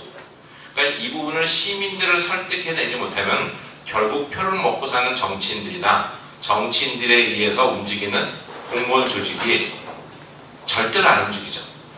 그러니까 저는 굉장히 중요한 것 중에 하나가 이게 시민들이 이것의 보존에 대해서 적극적으로 참여할 수 있는 방법을 찾아내지 못하면 결국은 방법이 없을 거라고 생각이 듭니다. 근데 그 부분은 굉장히 시간이 오래 걸리긴 하는데 이거는 해야 되는 거죠. 한번 매 케이스별로 무너져가지고는 이거는 그 다음 답이 존재하지 않을 것 같다는 생각이 듭니다. 그래서 이번의 경험을 다시 밖에 조금씩이라도 그 다음에 더 개선될 수 있도록 했으면 좋겠고 그 다음에 좀 더 그 다음부터는 작전을 잘 짤 수 있도록 하는 방법인데 근데 최근에 여전히 보면은 예를 들어서 마스터 플랜 지금 요용이 나가고 있는데 마스터 플랜을 할 때도 이렇게 보면은 자문회의 할 때마다 번번이 깨지니까 요용팀에서 좀 더 이렇게 이렇게 하면 안 되는구나 해가지고 좀 더 잘하려고 하는 태도를 가지고 있는 것처럼은 보이는데 처음부터 발주가 좀 더 용이지도 하고 좀 더 능력 있는 사람들이 할 수 있는 그런 시스템을 구축해 나가면은 뭐 좋을 것 같다는 바람 정도는 있습니다. 그런데 여전히 현재 최대 정치 시스템화에서 시간이 오래 걸릴 것 같아요. 네, 죄송합니다. 다음 질문 고병국 선생님께 이 오진과 그 다음에 잘못된 해법이 이게 이제 이건 해결할 수 있는 차선책이 있느냐에 대한 질의를 해주셨습니다. 근데 죄송합니다만 짧게 답변해 주시고 시간이 좀 제가 할 얘기가 많았으니까 그럼 간단히 하겠습니다. 안창모 선생님 말씀하신 것도 좀 보충 설명이 필요한데 삭제를 하고요. 나중에 시간 되면 그건 하기로 하고. 이제 유럽에서는 캠프마켓 같은 경우에 뭐 문화공을 조성한다든지 조극장 병원 건물을 전체할 거냐 철거를 할 거냐 할 때 그 기본 원칙을 세우고 공론화해서 합의 구조를 합니다. 합의 구조를 만들어내서 그것을 지속가능하게 지키는 거죠. 그런데 지금 비구역까지 진행되는 동안에 10년간 시민참여위원회에서는 대부분의 건물을 보존하는 걸로 시민참여위원회와 인천시는 합의를 했어요. 근데 이게 공론화가 안 되는 거죠. 지역 주민 생각 다르고 뭐 어느 이해 당사자 다르고 등등 했기 때문에 이런 갈등 구조가 생긴 거라고 보거든요. 그래서 D구역이 됐던 뭐 앞으로 이와 유사한 조병창 건물과 유사한 일이 생기게 되면 절차가 이렇습니다. 토론, 협상, 타협, 공론화, 합의 이렇게 들어가는 거거든요. 그러니까 기본 원칙을 이와 같은 이 절차를 통해서 합의를 하고 이 사회적 합의라는 건 법 위에 있어요. 정권이 바뀌더라도 유지가 되는 거거든요. 이 유럽의 그 기본 원칙 사례처럼. 그래서 기본 원칙에 대한 사회적 합의를 도출을 하는 것이 조병창 병원 건물의 오진을 막을 수 있는 가장 중요한 방법이다. 이렇게 생각합니다. 예, 정말 감사합니다. 지금 6시까지 저희가 맞춰야 되는데 아직 두 분의 토론자분이 계셔서 최대한 좀 빨리 진행하도록 하겠습니다. 다음으로는 5번째 토론입니다. 우리 소병수 선생님께서 음악창작소를 최종했던 신촌 지역의 클럽 문화를 중심으로 토론을 불러주시죠.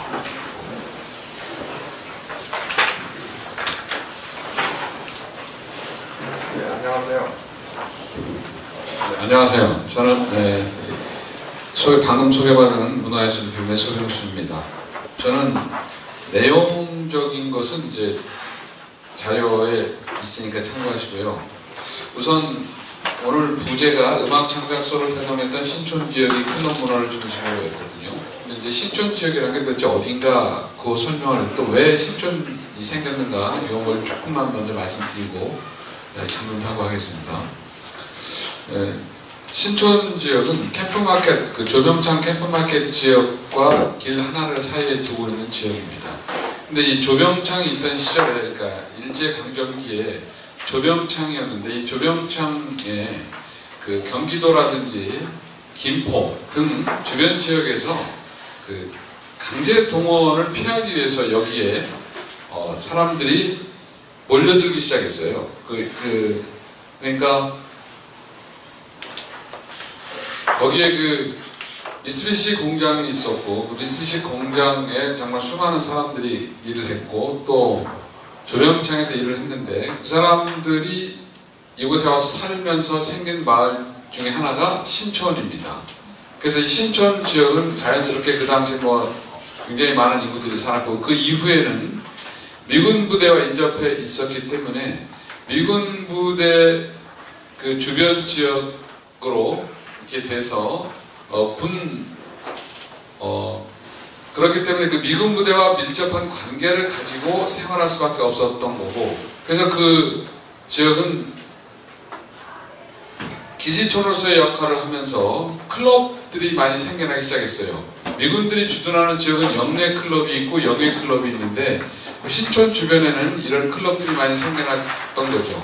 그러다 보니까 클럽이 있다 보면 당연히 아티스트들이 생겨났던 거고 또 이들의 활동에 의해서 이 지역이 그런 문화가 있었고 그래서 50년대, 60년대, 70년대를 거치면서 거기는 수십 개의 클럽들이 존재해 있었습니다. 그런데 이제 미군들이 이동하고 나면서부터 그게 점점 줄어들었던 게 사실이고 또 그 미군들이 있을 때 항상 그 클럽들이 활성화됐을 때는 그야말로 거기에 그 미군에 들어가서 아티스트 활동을 하려고 하는 사람들이 생겼던 거예요. 그래서 그들은 오디션을 통해서 여러 아티스트를 뽑았고 그래서 내외로 활용했던 거고 그 출신들이 우리 요즘 원로 유명한 그 음악가들이 다 거기 출신들이 대부분 있는 거죠. 그래서 지금 결론적으로 말씀드리면 오늘날에 와서는 미군 부대 캠프마켓 내에 음악 창작소라고 하는 공간이 거기 들어와 있어요. 그리고 이 미군 부대의 그 당시의 그 기능은 미국에서 본토에서 미군들이 들어오면 거기에서 일단 배치됐다가 전국적으로 배치가 됩니다. 그 다음에 그들이 활동을 끝내고 귀국할 때는 다시 거기 와서 다시 미국으로 들어갑니다. 그런 역할을 했던 보충대 역할을 했기 때문에 그 지역에서는 많은 미국 물품들이 나오기 시작했고 그 중에는 음악 악기를 비롯한 다양한 것들이 나오기 시작했던 거죠. 그래서 신촌 지역은 그렇게 일제 때부터 상당히 활발한 지역이 됐었고 특히 미국인들이 들어오면서부터 클럽 문화가 형성되었던 게 사실입니다. 그래서 이제 저는 거기에 대해서 맨 마지막 부분, 중간에 뭐 이름이니 뭐니 클럽 문화가 생기고 위치가 어디고는 자료에 다 있으니까 그걸 참고하시면 될 것 같고요. 맨 끝에 7번 보면 자료집에 그 88쪽에 7번을 보면 조병창 존치 역사 유적 활용이라고 하는 이야기가 있고 또 8 조병창 유적의 역사적 가치와 활용 이렇게 되어 있습니다. 이렇게 하면서 저는 우리 안창모 교수님께서 등록문화재에 요구되는 어떤 수익성 확보 문제라든지 또는 판에박은 듯한 스토리텔링 개선으로 인해서 인문학적 어떤 지원을 해야 된다고 하는 부분에 상당히 공감을 하면서 저희 지역도 이런 것들이 좀 역할이 됐으면 좋겠다. 그리고 8번에서 이런 가치 활용해서 1, 2, 3, 4 여러 가지 이야기를 했습니다. 결국 이 말씀은 뭐냐면 지금은 역사문화 유적지 유산으로서의 조병창이라든지 이런 건물만 가지고 좀 대부분 이야기를 했는데 저는 이 건물과 그 주변 지역의 얘기들이 접목이 돼서 같이 어떤 새로운 이야기를 공감대를 형성할 수 있는 이런 활용안이 있었으면 좋겠다 생각하는 거예요. 그래서 그런 활용안에 대해서 답변해 주셨으면 참 좋겠고요. 어쨌든 타 지역에도 이런 사례가 혹시 우리나라에도 있는지 또 군부대 지역에서 그 군사유적지와 지역과 연계한 어떤 활동들이 있었는지 그런 것들이 좀 알고 싶습니다. 이상입니다. 예, 감사합니다. 지금 그 질문에 대해서 어느 분이 고병욱 선생님 아까 답변했어야 못하시는 게 있어서 그거 추가 답변하시면 3분 이내로 기억해주시기 바랍니다.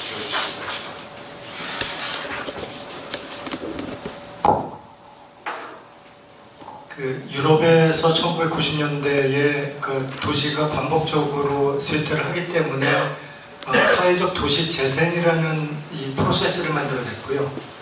그 사회적 도시 재생도 나름대로 어느 정도 효과가 좀 떨어진다고 봐서 문화적 도시 재생을 2000년대부터 본격적으로 유럽이 합니다. 그러니까 건물을 다 털어내거나 상당한 땅에 새로운 건물을 짓는 것이 아니고 기존에 있는 근대 문화 유산, 이게 이 부대 이전 적지든 재련소든 조성소든 이 폐업되어 있는 아니면 폐 공간을 도시의 새로운 기능을 집어넣어서 거기에 산업 생태계를 만들어서 지역 경제 활성화 또는 지역의 공동체의 가치를 회복시키는 일을 하는 게 캠프마켓 같은 문화적 도시 재생입니다. 그래서 이런 것들을 할 때 저희가 아까 이제 소병 선생님 말씀하셨지만 그러면 이것이 주변에 있는 어떤 그런 음악이라든지 아니면 역사적인 어떤 컨텐츠를 어떻게 활용할 거냐라는 부분들이 물리적으로 공간을 어떻게 써야 되겠다는 것과 함께 그런 내용들이 이 장소성이 갖고 있는 그런 내용이 들어가서 산업 생태계를 만들어주는 역할이나 그 기능들을 부여해야 되는 거죠. 간단하게 이 네덜란드 암스테르담에는 NDSM이라는 조선소, 폐조선소의 사례를 말씀드리면 1990년대에 이 조선소가 폐쇄됐을 때에 거기를 부동산 개발로 하려는 것을 시민단체가 들어가서 불법 점거를 했죠. 그러니까 이제 무단 점거는 네덜란드에서는 합법적으로 인정을 해줍니다. 그래서 그 사람들이 들어가서 예술 활동을 해서 90년대 디자인물들을 생산을 합니다. 그래서 그것이 이제 상당히 이제 잘 성과를 이루니까 유통 기능이 이 페이 조선소에 들어가요. NDSM에. 그래서 유통이 그 사람들의 디자인 상품을 좀 더 폭넓게 이렇게 팔릴 수 있도록 해주고, 그것이 더 확산되다 보니까 금융이 들어갑니다. 그래서 창업과 그런 일들에 금융 지원을 해주고, 그렇게 들어가니까 이 NDS에 형성되어 있는 그 예술을 통한 지역의 산업 생태계와 관련된 사례에 대해서 뭔가 이렇게 벤치마킹도 하고, 그와 관련된 컨퍼런스들이 그곳에서 이루어져요. 그래서 힐튼 호텔들이 생기고 하는 등등이라서 지역적으로 얘기하면 캠프마켓이라는 이 조경창의 이 공간이 결국 그런 역할을 해서 하나 지역 산업 생태계를 구축하는 일을 하던, 또는 뭐 한국 아니면 인천만이 갖고 있는 세계적으로 고유한 특성 있는 그런 도시 브랜드가 돼서 많은 사람들이, 국내에 많은 사람들이 이 방문을 하고 그들이 어떤 소비 지출을 할 수 있는 그런 관광에 대한 어떤 효과를 얻을 수 있는 것들을 선택을 해야 되는 것인데, 이거 역시 행정에서 하는 것이 아니라 시민사회의 공론화를 통해서, 또는 그 공간을 이렇게 저렇게 마스터 플랜을 수립하기 전에 다양성에 사용을 하면서 그 공간에 적합한 개념과 기능을 만들면서 단계적으로 계획을 수립하는 것이지, 한 번에 유를 줘서 마스터 플랜을 수립하는 그것은 유럽에서도 그렇게 하지 않습니다. 네, 알겠습니다. 마지막 토론입니다. 오늘 주최 측이죠. 동북아역사재단의 조건 선생님께서 마지막 토론을 시간을 더 제가실 텐데 해주시기 바랍니다. 네, 고맙습니다. 동북아역사재단의 조건입니다. 토론문을 몇 장 적어봤는데요. 사실 이전 토론에서 많이 언급이 되기도 해서 토론 내용을 얘기하지는 않고 시간 관계도 있으니까 두 가지 점에 대해서만 그냥 짤막하게 다시 말씀을 드리고 토론을 가름하는 걸로 그렇게 하겠습니다. 첫 번째는 조명창이라고 하는 것 자체에 대한 그 이해를 좀 더 심화할 필요가 있다, 이런 말씀을 드리고 싶은데요. 저는 오늘 뭐 활용이라든가 여러 가지 정말 그동안에 있었던 여러 가지 일들을 많이 말씀해 주셔가지고 공부를 많이 했는데, 저는 역사를 공부한 사람이다 보니까 조금은 뭐 현실적인 얘기가 아니다 이렇게 생각할 수 있지만, 그렇기 때문에 오히려 더 조명창이라고 하는 이 시설의 본질, 그리고 부평이라고 하는, 조명창이 있었던 이 부평이라고 하는 공간이 당시에 가지고 있었던 역사성, 역사적인 의미, 이런 것들을 우리가 좀 분명하게 한 번 더 각인할 필요가 있다, 이런 취지에서 말씀을 드리겠습니다. 저희가 조명창 그러면 무기 만드는 곳이잖아요. 부평에서 조명창은 그런 무기를 많이 만들던 곳, 이렇게 그냥 일반적으로 얘기하기 쉬운데, 제가 드리고 싶은 말씀은 조명창은 단순히 일반 병사로서 무기를 만드는 곳 이렇게 끝나면 안 되고, 육군 조명창이라고 하는 굉장히 특수하고 특이한 특별한 시설이었다. 이걸 먼저 좀 이해를 하셔야 된다는 거죠. 고위병사이자 일반 병사이다. 우리가 흔히 조명창, 인천에 이 조명창이 만들어진 것이 6.1전쟁이 벌어지고 나서 이 6.1전쟁에 대비하기 위한 시설로 만들어졌다, 이렇게들 이해를 많이 해왔습니다. 쓰고 있고요. 근데 이 대목에서 우리가 하나 이해해야 될 것이, 당시 6.1전쟁을 지속적으로 대비하기 위해서 또는 치르기 위해서 일본 제국주의가 한반도에 시행했던 정책이 있어요. 다들 아시는 건데, 그 정책의 이름이 병참기지화 정책입니다. 이거 교과서에 나오는 거거든요. 병참기지화 정책인데, 이 인천 조명창이야말로 병참기지화 정책의 정수, 핵심 시설이었다는 거죠. 근데 이렇게만 얘기하면 그럼 그런가 보다 이렇게 생각하실 수 있는데, 원래 이 병참기지화 정책에는 앞에 대륙 또는 대륙 전진이라고 하는 말이 붙습니다. 대륙 병참기지화 또는 대륙 전진 병참기지화 정책, 이렇게 붙는다는 거죠.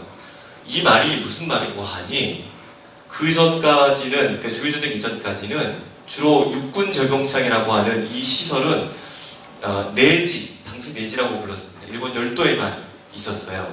그런데 이 일본 열도에만 이 조병창이 있어서 이걸 무기를 중국 전선까지 실어 나르려니까 너무 힘든 거죠. 그래서 한반도가 이 역할을 감당해야 한다. 한반도의 이 역할을 감당시켜야 한다라고 하는 그런 이제 논의들이 나오기 시작한 겁니다. 그래서 병참기지와 앞에 대륙이 붙는 이유는 한반도라고 하는 지역이 그냥 병참기지가 아니라 대륙을 향한 또는 대륙을 침략하기 위한 병참기지화다라고 하는 거죠. 그리고 이 대륙을 침략하기 위한 병참기지화 정책을 실제로 수행하기 위한 가장 첫 번째이고 가장 중요한 시설, 이게 바로 인천 육군 조병창이라고 하는 거예요. 근데 여기서 한 가지 더 바탕이 되는 이론이 무엇이 있냐면 조병창 같은 이런 육군 조병창 같은 시설이 왜 내지에만 일본에만 있었느냐? 원래 전쟁은 일본 제국이 하는 것이고 중요 시설은 그래서 일본 본토에만 열도에만 있는 거죠. 그런데 이거를 식민지였던 한반도에 이런 중요한 시설을 넣는다라고 했을 때 그 이념적 토대가 무엇이냐면 이거는 당시에 이런 토대를 만들었던 대륙 병참 기지화론이라고 하는 것을 위반했던 사람들이 하는 얘기인데 이제 한반도가 내지의 역할을 감당해줘야 된다. 그래서 내지의 분신으로서의 역할을 해야 된다라고 하는 이념적 토대를 구축하는 겁니다. 그러니까 대륙 병참 기지화론이라고 하는 것은 이제 한반도가 그전에는 내지도 아니고 본토도 아니었어요. 그런데 전쟁이 어려워지니까 내지가 감당했던 이 전쟁의 침략 전쟁의 이 책임 또는 피해를 니네도 감당해 라고 하는 걸로 이제 토대를 쌓았고 그 토대 하에서 병참기지화론이라고 하는 것이 만들어졌고 그 병참기지화론에 입각해서 조병창이 만들어졌다는 거죠. 그러니까 인천 조병창이라고 하는 것은 무기를 엄청나게 만드는 그런 단순한 이런 시설이 아니라 일본의 식민지배, 침략전쟁 그리고 이런 것들을 식민지가 된 한반도의 영토와 인민들에게 부여하기 위한 책임과 피해를 전가하는 그런 이제 핵심 시설로 자리가 된 거다라고 하는 역사성을 한 번 더 기억해 주셨으면 좋겠습니다. 그래서 다음번에 인천 조병창이 뭐야 이렇게 물어보시는 분이 있다면 그거 일본 애들이 우리 전쟁 책임하고 피해를 다 고스란히 하기 위해서 병참기지화라는 걸 했는데 이거 가장 중요한 시설이었어 이렇게까지 설명을 해주시면 참 좋겠다 그런 말씀을 드립니다. 그리고 또 하나는 간단한 건데요. 저희 오늘 심포지엄이 동북아역사재단 기획연구 심포지엄 이렇게 이제 형식적으로는 기획이 됐습니다. 재단 내에서 이런 인천이라든가 또는 부평에 계시는 분들이 굉장히 많이 활동을 적극적으로 잘 해오셨는데 저희가 여기에 기획연구로 저희도 연구하고 있고 또 정영생 같은 분 모시고 지금 추진을 쭉 해오고 있는데 그 이유가 단순히 인천이라든가 부평이라고 하는 지역적인 문제가 아니라 아까 말씀드렸던 일제의 식민 지배, 침략전쟁 전반적인 의미가 있는 것이기 때문에 또는 그 중에서 또 가장 중요한 것이기 때문에 저희 재단이 이런 일들을 해왔다라고 하는 점이고 그리고 오늘 심포지엄도 그 일환으로 준비를 했다는 점도 같이 더불어 기억해 주셨으면 좋겠습니다. 그리고 앞으로도 이런 일들이 있으면 저희 재단도 너무 뒤로 빠지지 않고 열심히 노력을 하도록 하겠습니다. 이상입니다. 네, 감사합니다. 질문을 여러 개 해주셨는데 주최 측이다 보니까 다 상치 않고 마지막 소회만 말씀하셨던 것 같아요. 한 5분 정도 남았습니다. 이제 플로우의 시간을 조금 더 많이 드렸어야 되는데 이 사회자가 시간 조정을 잘 못해서 5분밖에 못 드리네요. 혹시 질문 있으시면 한 5분 정도 질문하도록 하겠습니다. 네. 마이크 전달해 주시죠.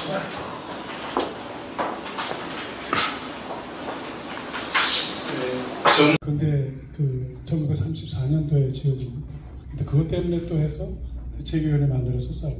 그래서 최근에 이제 와서 하숙실 이걸 그냥 다 묶어서 미림 문화적장 다 묶어서 여기 해가지고 인천 근현대 문화유산 연대라고 하는 거예요.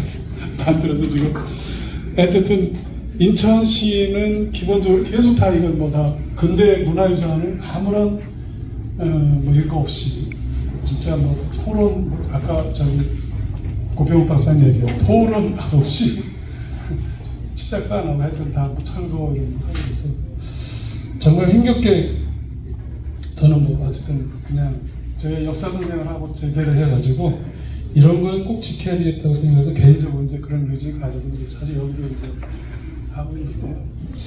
왠지 아까 말씀하신 안창호 교수님 얘기하시고 여러 가지 가지적 그 해봤어요. 저기 어디가 이제 산업성을 지키기 위해서 그 조사단도 왔었어요. 문화재청에서. 가지적 못하겠다고 그러더라고요.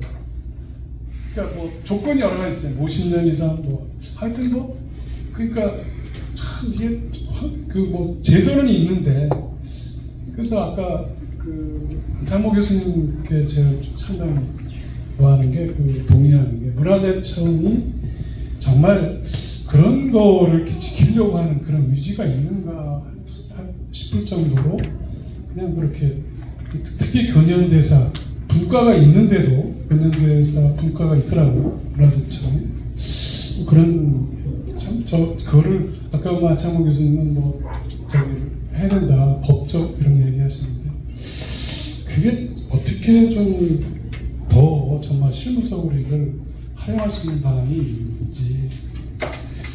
두 번째는 제가 가장 저기 하는 것도 이번에 이 저기 싸움에서도 군조병창 문제 그럼 지켜서 뭐 할 건데 이게 이제 일반적인 그 일반 사람들의 이제 물음이에요. 뭐 지켜서 그거 뭐 다 막말로 저기 한 그 건물 폐건물 거기서 이제 얘기하는 거 폐건물 지켜서 뭐 할 건데 뭐 이런 거예요. 그러면은 저는 뭐 그렇게 얘기를 하죠. 여기 이거를 역사적 저기를 기록하고 거기로 저기 인천에 저기 개항장 예를 들면 뭐 예를 많이 들죠. 개항장을 막 이렇게 그 하려고 인천시도 그때도 그렇습니다. 개항장 다 하려고 했어요. 근데 시민들이 이걸 반대해서 이제 황순우라고 하는 건축사가 중심이 돼서 그걸 다시 이제 지키고 그대로 활용하는 방안을 여러 가지 이제 해가지고 지금 사실은 개항장은 지금 뭐 엄청나게 막 시민들이 인천에서 대표적인 근현대 그 인천 관광지로 대표적인 데로 되어 있는데 그럼 뭐 그렇게 설명을 하죠. 여기를 이렇게 해서 뭐 저기 한봉산 거기 27개 남아있는 그 지하호까지 연결해서 관광을 아주 얘기하죠. 또 뭐 저기 인천 지하상가가 동양 최대라고 그러는데 부평 거기 손님들은 다 여기로 이렇게 해서 막 얘기하는데 정말 답답한 거는 활용 방안을 좀 구체적으로 시민들에게 제시할 수 있는 뭐가 없는지 저는 사실 그게 그래서 황순우 건축사라고 인천에 어떤 그런 저기 전주 뭐 거기도 하고 여러 가지 해서 그 양반한테 했더니 그게 이제 죄송한데요. 질의를 빨리 끝내셔야 토론을 들을 수가 있습니다. 네, 그래서 그런 방안에 대해서 좀 한번 좀 이렇게 구체적으로 제시할 수는 없는지 뭐 이런 걸 좀 여쭈고 싶습니다. 지금 질의가 2개가 나왔습니다. 하나는 그 근대유산의 문화재 등록을 조금 쉽게 할 수 있는 방안이 없는지에 대해서 하나 여쭤보셨고요. 또 하나는 근대유산의 활용 방안을 말씀하신 거죠. 이거 좀 어느 분께 안창호 선생님이 항상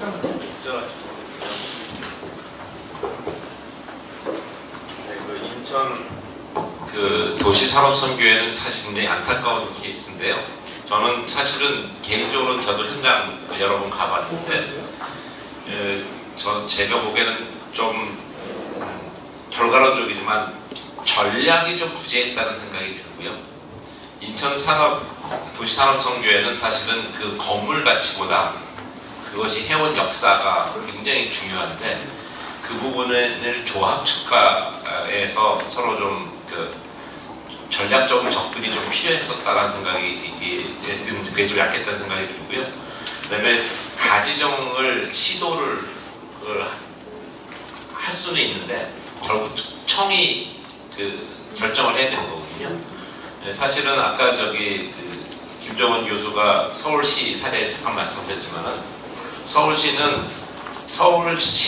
서울시가 당시 오세훈 씨한테 그 태평호를 부셔도 자기들이 법적인 처벌을 받지 않는다는 걸 알고 도산이겠어요? 그러니까 그걸 부신 겁니다. 서울시가 오세훈 시장이 부시니까 문화재청이 식급해가지고 등록문화재를 부셨단 말이에요.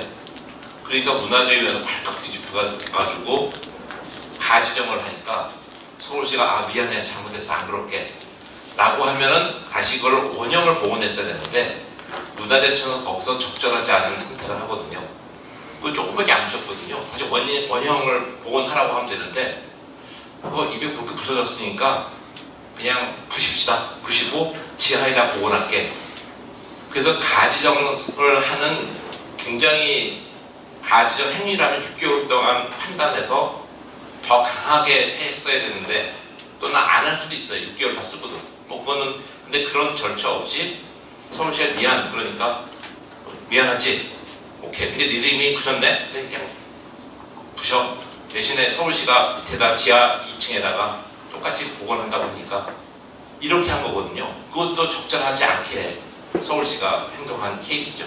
이게 사실은 진짜 그런 부분에서 결정적인 순간에 항상 약해왔는데 인천도시산업선교회 케이스는 그 케이스에 가기에도 좀 어려웠던 거죠. 여러 가지 노력은 하시는데 전략은 그 전에 사실은 이 케이스는 그렇게 가기 전에 조합이랑 협의를 했어야 되고 그 정도 큰 화수학 보리구 정도의 규모면은 사실은 저는 그때 초기에 했으면 방법이 있었을 거라고 생각해요. 네, 알겠죠. 네, 그럴게요. 자, 그 다음 또 하나, 지켜서 무엇을 할 것인가. 전 이 부분은, 사실은 이거는 관에서 절대 안 합니다.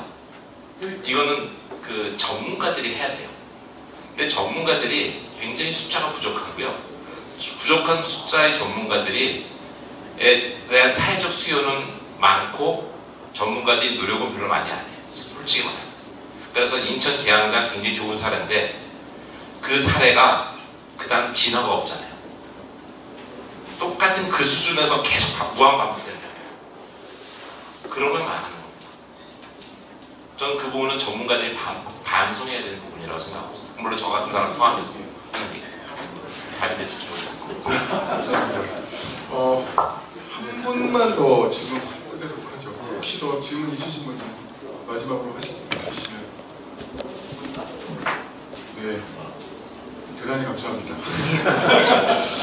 두 분은 계속 제가 부채를 보고 있었는데 저희 1시 반에 시작해서 벌써 4시간 반이 가까이 흘렀습니다. 근데 최근에 제가 여러 학회나 학술회의나 이렇게 참가를 해봐도 지금 남아 계신 분이 한 20여 분 정도 남아 계세요. 근데 이 정도로 관심을 끌었던 학회가 이렇게 끝까지 남아 계신 분이 이 정도로 많았던 학회가 있었나 싶을 정도로 오늘 정말 많이 끝까지 경청해 주셔서 감사드리고요.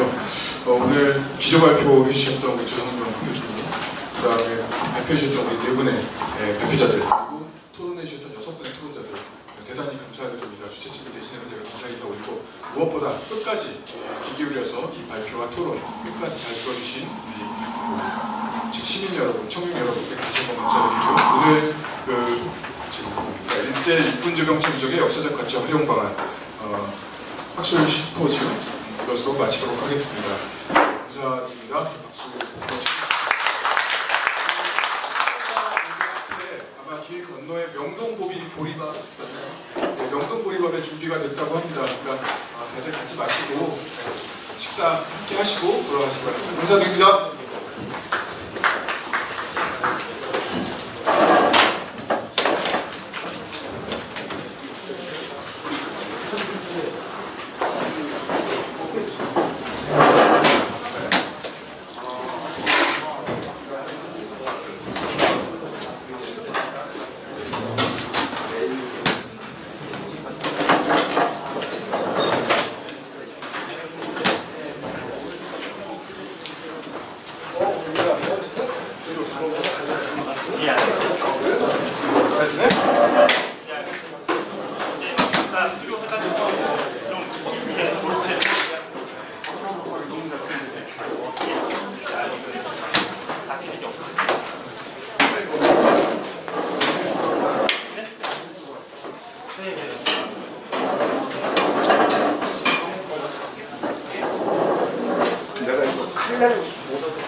제가 먼저 보내드렸어요. 이거 우리 열리네. 기회된대.